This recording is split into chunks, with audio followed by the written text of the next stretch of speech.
dhufu akkinittu dhufe fayyaadhaan dhufe jechuudha. Fayyaan gaafa dhufetti immoo rabbi fayyaan waa deebisu haala kana keessa jira isinis du'aa nu godhaa.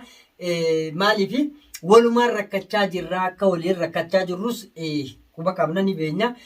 Keessattuu ilmaan Oromoo addunyaarra jirtan du'aadhaan nu bira dhaabbadaa isiniin jechuu barbaade. Inshallah haalli dhufe hunduu ni dabra. Egaa jirtu daawwattootaaf hordoftoota keenya shama akkam jirtu bakka jirtaniin nageenyi rabbii isin bira haa jiraatu.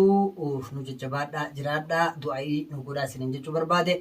Ammallee fayyadusuma biraan jiraa jechuudha. Egaa hobuma bira taa'utti jira. Hanga ammaan tanaa namni itti dhufellee hin jiru. Namootallee eegaatumaan jira.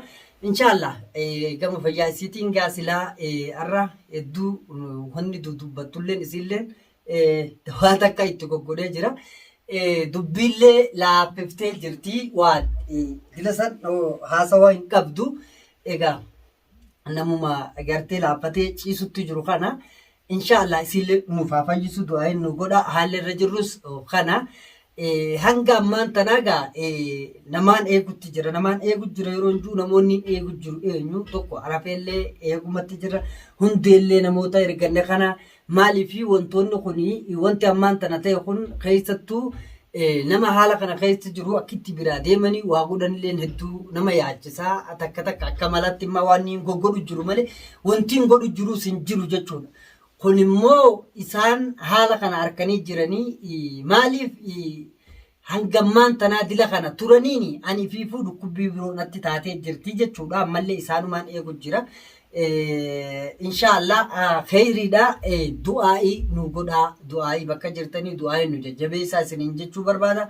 Du'aa'iidhaan nu godhaa. Warroonni keessoodhaan ammas irra deebi'ee waa godhatanii jirtan haalota ta'e sanirraa dhugaadha. Namni dhala ofii waan gaariidhaan fedha hamtuu waan fedhu yeroo dhalli ofii gaarii irraa karaa hammeenya jallina deemtu yeroo arku ni gadda ni aara ni mufata ni abaarulleedha jechuudha.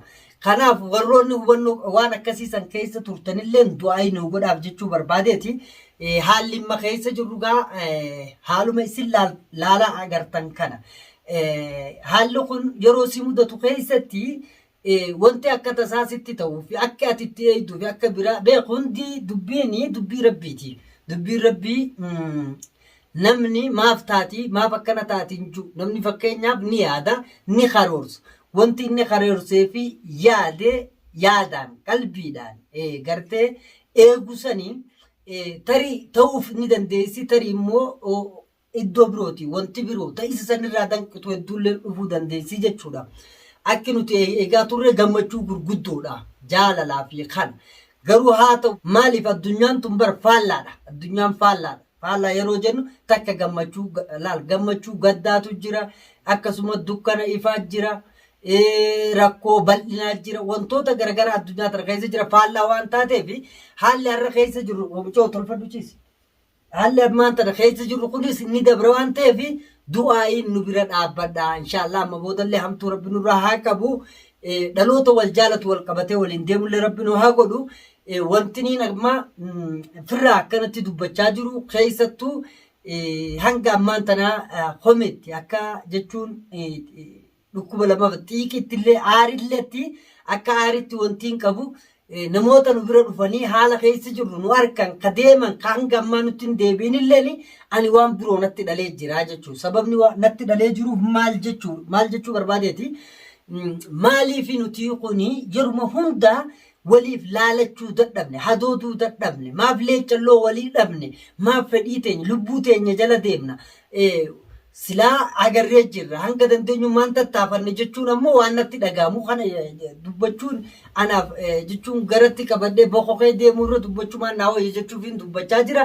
Isin wanti walirraa feenu irra guddaan du'aa nu godhaa garaa nu baafadhaa rabbi waa hundumaa nurraa qabu haa tolchu inshallah.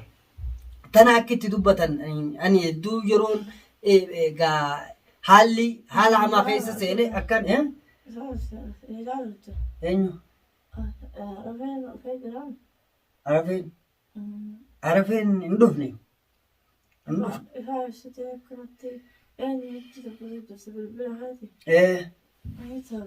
bilbilaan hin haasa'u Maali dhukkubbi siriifte sila? Mataa harkisa jiranii. Maaltu si harkisa? Eenyufaan irraa harkisa jira mataa. Eenyu si harkisa jira? Maaltu si harkisaa jira? Akkanatti asitti asirra ciisa asirra. Alaa sadiin harkisa. Alaa sadiin. Alaa sadii. Oo ni ooyitaa warraan dalayitaa si jira fakkaata. Alaa sadii eesisti. Alaa sadiin harkisa. Dhalaa sadii. Dhalaan sadiin jirtu waa takka illee takka yaaddeen amma ni fayyada inshaallah rabbi isaa fayyisu fayyada. Maaliin ta'e mariisa. Maal taane? Maal taatee ciifta amma? Rafustiin jiraan. Rafustiin jiraan. Rafa jirtaa? Waan gaarii. Ati wanta. Arafeen isa qotiree jira. Arafeen? Dhufee jira? Akkaaree bujoo jaartii fidee dhufee. Yoom dhufe? Jaartii. Jaartii isaa? Arafeen jaartiin tiyyaa beerusaadhaa sibira jirtii jeetii barbaada kee dhufutti jira. Jaartiin biraan jirtu firraa dhiisi waan akkanaa. Waan hin taane naasayin hogguu. Amma fayyaa teessitti haa ta'u dawaa kana godhattee jirtaa miti dawaa keetti jabeeffataati kalaas karaa fayyaatti deemuu qabda. Dawaa daddarbu jirta akkamittiin si kenna? Ati liqamsitee? Ati liqamsitee? Eegaa. Liqamsitee? Liqimsine? Ati liqamsitee gaa? Yaa salaam.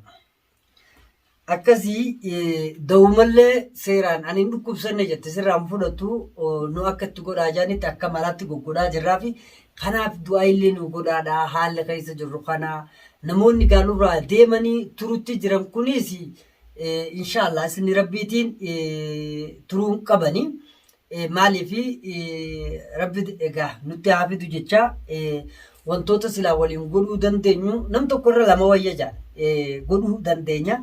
Akkasii arafeellee nama ergaan bira akkitti addaan kaane akka biroo ture garuu ergaan teenya yeroo hedduu ka ergine isa bira gahuun ooltu akkasumas waan kana dhagahee jira nu bira dhufuu hin oolu isaas gartee hundee sanillee eegaatuma jirra inshaallah rabbi nu bira haafidu inshaallah wantoota hafe hundumaa waliin gaa fixaa deemne. As namni sidha hin jiru nagaa qabda fayyaa qabda qomootiyya. Uumaan taane waa takka nagaa qabda. Hin dhaabneen siin jee hin dhaabne. Akkasii inshaallah mee du'ama nu godha. Du'aa nu godha warra garaa walitti jabaatu warra gartee akka malatti yaadu rabbi nun godhini silaa waa hundi nama jiru itti dhufa. Itti dhufa maaliif dhufan jedhan. Waan dhufe immoo namni jiru furachaati deemaa jechuudha. Wantoonni ammaan tana ta'aa jirtu ani yoo waan kana keessaa ba'e malee wanti kun fiifuu mataa kiyyaafuu naa galutti hin jiru. Sababni isaa maali? Waan ajaa'ibaatii jechuudha. Laal rifaatuma gubbaadhaan ajaa'iba waan garagaraatu na mudataa jira. Kanaaf anillee du'aa naa godha. Anillee du'aa naa godha. Du'aa isiillee garaa nuuf fixadhaaf du'aa naa godha. Rabbi nuuf habayyisuu gartee. Warra jaalalaan tokkummaan gartee gama fuulduratti waliin tarkaanfatu waliin jiraatu rabbi nu haa godhu. Kanaafuu jajjabaachuudha qabnaa du'aaidhaanis wal jajjabeessuu qabnaa inshaallah wanti dhufe hundi ni xumuramte. Har'aaf kana keessa jirra malee boruuf ammoo tabiroo keessa jiraachuu dandeenya. Gaafa tana keessaa baane haala keessa jirru kanallee dubbachuu dandeenya jechuudha inshaallah. Rabbiin ammoo arjaadha waan kadhatte takkallee sin dhorku. Hundumaa'u fayyaa jaalala riskii gurguddoodhaan warra waliin jiraatu jaalalaan nu haa godhu inshaallah kheyriidha wanti nu dhibaa jiru kun hundi rabbiin gaa xumura nurraatti godhuu danda'a keessattuu du'aayin dhalootaa yeroo hundumaa'u yeroo kamuu barbaachisaadha jechuu barbaadeeti du'aayiidhaan nu bira dhaabbadha nullee dhala teenya dhalli oromoo addunyaarra jirtu warra daba qofa walii yaaduu miti kheyrii walii yaadu warra wal jaalatu san rabbi nu haa godhu warra walii laalatu waan fofokkotaa keessa jirru kana keessaa warra bahee gartee jaalala dhugaadhaa sanii waliin jiraatu rabbi nu haa godhu. Haalonni silaasi mudatu hedduudha. Maaliif na mudata jechuun gaa hin ta'u. Heera uumaatiin nama morme taataa jechuudha. Uumama kana keessa waa hedduu jira isin jenne rakkoo jira bal'oo jira akkasuma addunyaan faallaa jennee jira beekaa faalluma dhugatti faallaadha. Akkasuma wantoota dhufe hunda alhamdulillah jennee keessummeessine rabbii keenya kadhannee keessaa gaafa baanees alhamdulillah jennee galata rabbii galchu warra sanillee beeku rabbi nu haa godhu. Haalonni mana mudataa jiru kun anu na dhibaa jira isin qofaa miti hunduma keenyaa hoo dhibaa jira. Kana keessaa dhibdee tana keessaa rabbi nu haa fuudhu du'aa nu godhaa du'aa nu bira dhaabbadhaa. Haalli keessa jirrus kana isiniin jechuu barbaadeeti inshaallah. Khayriidha isiillee rabbi nu haa fayyisu. Yeroo takka takka gaashee jetti akka duraan nu wajjin haasoytu harkaan illee natti kaatu san dawaan itti kennine kunis nurra agartee dhorkee jira. Inshaallah jara eeguttiin jira jalallee rabbi nu haa fidu. Egaa bal'inaa yeroo jarri dhufee wantoota barbaachisaa ta'e kan isii godhuu qabnus waliin goona jeetiin abdadhaa. Kanaafuu amma jarri saniis nutti dhufee sanii walitti deebinutti haalli irra geenyee jirrus kana nagayaan naa turaa.